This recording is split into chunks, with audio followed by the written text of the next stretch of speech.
know who Jim is or watch all of his content, but something weird is happening and they go, oh my God, it could be Jim. It could be Kipoga. To be fair, though, they got you. You know that if they say your name, you have to divulge your information. Be like, oh, you got me.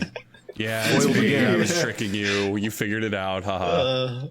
I never do. Send the gift cards. I never do. I think it's so funny, personally. But I'm like, who's that? What is that? Have you ever been successfully guilt tripped by a scammer? Have you ever felt their plight? Ooh. In what? I mean, okay, so there's definitely moments where I have, after the fact, spent a long time thinking about what just transpired, if that makes sense. So there was a guy who recently this year, I think it was this year, I redeemed the Google Play card, and he was screaming in a way that I've never, like, in agony, as if his whole life had been destroyed. And at first it's kind of like magical and wonderful because he's a scammer, right? But then this guy in particular, I remember thinking afterwards, like, what on earth is going on in his life that got him to a point where this $500 Google Play card is like, he's screaming as if his life is over. So I don't know if that answers your questions, but there's definitely times where I think, oh man, there's a whole other, you know, you don't know everything. Not that I'm justifying it. In no way would I justify scamming someone. I don't think it could ever be justified. But like, it would be. Some of the screams that you hear from them are really like desperate. Definitely. I don't know if it's desperation for the monetary reward, desperation for some kind of reward after spending 40 hours with you, or if it's like their wife and kids are currently being held hostage by the owners of this call center scheme, and that was their one ticket out of there.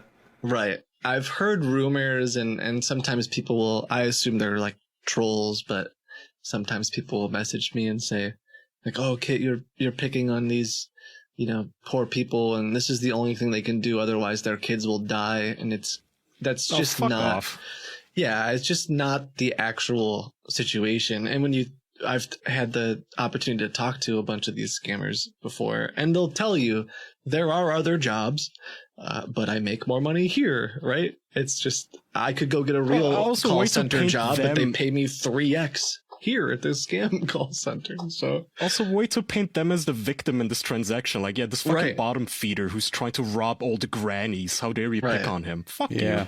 That's the internet. That's just the internet. They will really always, Have you noticed that? Always try and do that. Yeah, I've noticed it with everything. Yeah, literally fucking everything. They somehow always try and find a way to paint the objective worst people in a good light, and like there's actually always two sides to every situation. And some of them are like actual. On the podcast. Go ahead, Jackson. I was going to say I've said it before on the podcast, but I've noticed a trend online where, and this is very particular, but I've noticed a trend online where thieves are being like praised now. Like, like somehow it's a noble crime to take from other people if you're in desperate need, like or Robin Hood? In some kind of quantifiable need. Yeah. Well, no, Robin Hood divvied it out to people in need. He didn't keep it for himself. Yeah. But yeah, the people on like Twitter and other social media and stuff are genuinely just encouraging, endorsing, and complimenting thieves now, and it's just. I mean, you remember baffling. That's not what society should. You remember the for. TikTok trend with devious licks? It was literally just, hey, let's hype up stealing. Like, okay, cool. Fuck you. Ugh. But even with that whole like justifying and siding with the bad guys, some of those scammers too. Yeah, I'm sure a handful of them are desperate or in a bad situation, but some of them are just genuinely terrible people. Like, there have been times, Kid, I think, where you pretended like you fell or something really bad happened, and they were just like, okay, I don't care. I hope you die. Yeah. Give me your money. Hurry up. You know, it's like no compassion whatsoever. I do think that I've met some, what would the word be, sociopath type. Yeah, absolutely. Zero empathy. Occasionally there are scammers who seem to give up give up's the wrong word. They'll decide that they don't want to scam me if I really lay it on thick. Like I'm an old lady who actually just a couple weeks ago, I had a guy, we were only 20 minutes into the call and I said something like, well, after the accident, things have been really hard and blah, blah. And he was like, oh, what accident? And I just said something about a medical thing. And he was like, well, sir, your computer's all taken care of. Have a good day. And he hung up. It was like, I guess he has an ounce of humanity left. Yeah, weird. But other guys would just double down. They'd be like, oh, great. Perfect. Whenever I've watched your content, I've really hoped for a moment like that where like the mask slips up, not mask, but you know, the facade slips up and like they come to their senses and humanity restores itself to them, and they tell you about their entire operation and how they'll now they'll now be whistleblowers, whatever. They'll join with you to bring an end to this organization or something. But it never happens, and it hurts me. Yeah, I've had like once or twice. I've had some situations sort of like that, but not very often. And back when I first started, I would have more what I would call heart to heart type conversations afterwards, where I'd almost debate them and be like, "What are you doing with your life?" But I found that usually they would just lie, and a lot of times there's a manager listening to the call or nearby anyway, so it's not like they're gonna say, "You're right, I'm scamming and I'm ashamed of myself," because the manager's gonna, so I don't really do that anymore, just because. And I find that really funny too, because some of the things that you have these people do is just like absolute nonsense. You had one guy like sing the Declaration of Independence and like, true. Like, I don't know why, how did they think this is going to get them money? I don't understand it. Maybe it's just the desperation, I guess. I suppose. But if they had their manager listening, you think he'd be like, what the fuck are you doing? No, he'd be over there with his hand on his chest. Listening to that Pledge of Allegiance.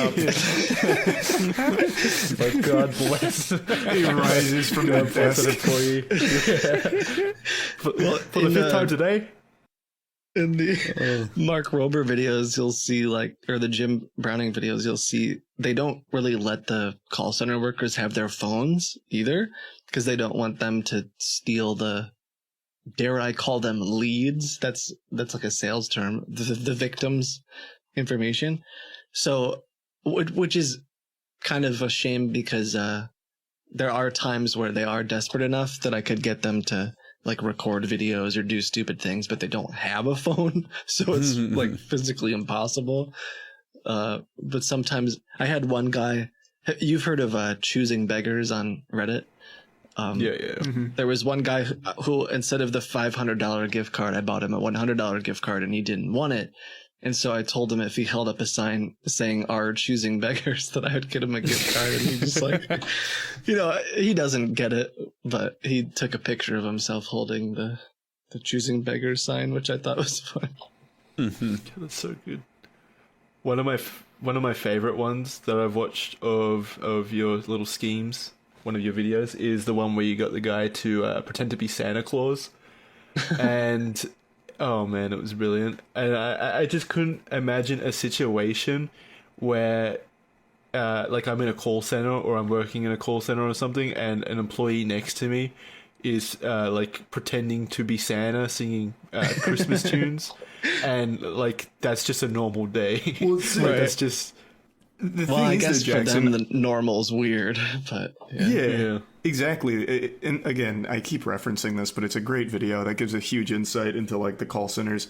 In the new Jim Browning video, he spends like 30-40 minutes on the phone with them, telling them their real name. And instead of being afraid, like the first time he says it to the girl, he's like, "No, your name's not actually Cynthia Buckwater. Your name is whatever it was, Priya, I think it was."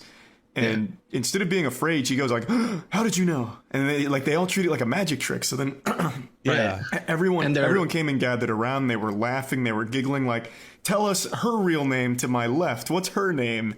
And they tell her their name, and they treat it like it's summer camp.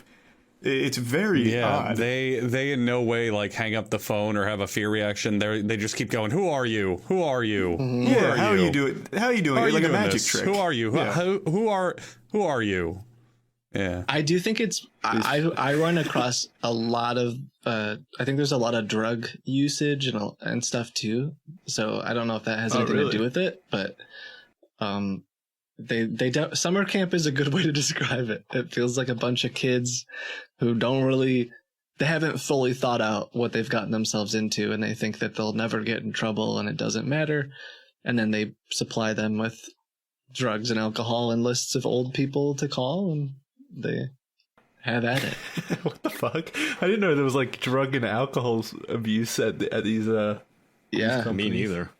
Well, from what I've seen, and there are times where you like, I don't think this is there are times where I swear I'm talking to a guy, they're freaking out, they're mad, and you hear them like go do a line or something, and they come back and they're like, and then they feel great. They're like, yeah, you scammed me good. Well, fuck yeah. Well, they're like, sometimes it's night and day. They go from being like they hate you and want to murder you and your entire family, and then they come back and they're on cloud 9. So yeah. God, I don't know if you were scamming old ladies who were crying all day long, like what would you do, right? Well, they've probably been doing it for so long where it's just numb to them. If they had any humanity in them, I feel like it would have been stripped away by now just from the sheer monotony and continuation of it. What does India do? Is it mostly India that these scam companies run out of? Mm-hmm. I think something like 98% of them, I think. For like the big call centers. There's some in Africa, though, I believe. Like some smaller ones. And so those princes are real. Does the Indian government not do anything about it? They do. At all? Kind of. It's just... like I said, it's hard, and a lot of it, I guess, the preface from what I've read, a lot of it does seem to have some level of government overlooking. Perhaps they're in cahoots to a certain level, but at the end of the day, I think the majority of them are located in one specific part of India, and I'm blanking on its name. Maybe Kit or Andrew knows. Sector 5. Yes, Sector I was gonna say version 5, but that's like some Halo shit. But yeah, so is Sector 5. What the fuck is Sector 5? It's where all the scam calls are, Jackson. God, how do you not know that? They're like quarantined into a scam city called Sector 5. Pretty much. It's like cyberpunk for calls. There's a lot of infrastructure there too. Fuck? So. Yeah, it's also easy to pick up and move. So, like Kit mentioned earlier, they have a legitimate business attached to the scam center. So it's like you have a cover, you have a real actual income coming in, etc. But if they get found out and they are really getting cracked down, they go, oh no, my shell corporation, I will dismantle that, move down the street, and just bring everyone with me. And there's another call center down the block that's open. Yeah, they don't care. It doesn't matter to them. The other element that I've read about too is that, and it kind of makes sense that when they're prosecuting this stuff, I've heard that a lot of their criminal what would you say, justice system is backed up, and you've got, let's say, you've got murderers and all kinds of people, like things happening locally in India that need to be dealt with. No, and then these guys are dealing with foreigners, and they're not as, again, I'm not trying to throw too much shade, but like I've read that it's just not as high of a priority as well. Well, also, do they pay taxes on their income from scamming? Because if they do, why the fuck would the government care? I mean, my assumption is they don't, because they're getting Google Play cards and stuff. But if they did, you have to send one Google Play card to the government for each scam. Yeah, do they pay their taxes in Google Play cards? Scratching it off. Yeah. So this will pay for the roads? So they then in turn, do they resell the gift cards to like flippers online to get actual money? Then said. Yeah, that's what I figured. What I want to know is that the same for like every type of, the example I'm thinking of right now is like G2A, where they sell Steam cards, or not Steam cards, but Steam game codes. is that the same? Like, do scammers do that as well? Like, are they selling scammed copies of games? All I know is I stopped using it, but I don't know the truth. I think that I'm sure. So I remember one of my siblings, years ago, got a gift card for Christmas that they didn't want and sold it on eBay, for $10 cheaper, and that was completely legitimate, right? But you gotta wonder what are the percentages that are. I guess that's in my mind. Like, how many of those Steam games or gift cards are legit versus it's a scam? And I don't know the answer. Yeah, I don't know. It doesn't make sense from like a supply and demand perspective. Like, where are these codes coming from in the first place that they can then sell them at a discounted price from the actual marketplace? I've never understood G2A, or I get that it's a seller marketplace. Like, anyone can sign up to sell on G2A. It's not like actually, regulated or anything like that. But like, I've just never understood where those codes actually come from. But someone in chat seems like they made a good point where they said almost every seller in G2A purchased the game keys, so the game keys from Steam, with stolen credit cards, which would, I guess, make sense. But that is a lot of fucking stolen credit cards. I knew a guy who would buy Steam games on sale, or when they were like on summer sale, or on was it like the Humble Indie Bundle? Is that still around? Mm-hmm. Yes, the Humble Indie Bundle. Yeah, and he would buy them.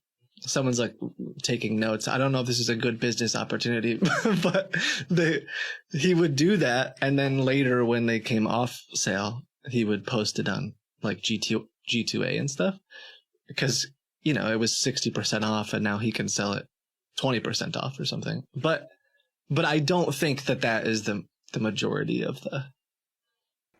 Yeah. Yeah, that's weird. Also, if you're buying game codes with stolen credit cards, you have a stolen credit card. Couldn't you just use that to buy stuff? They cancel it. It gets canceled like pretty much instantly, and it's easier to get caught, I'm guessing. So if you just buy like Steam codes or something like that, you get a little more bang for your buck, would be my guess. Mm-hmm. They're probably hoping that it's a way of... goes under the radar. Go on. No. Yeah. They're siphoning off like small amounts of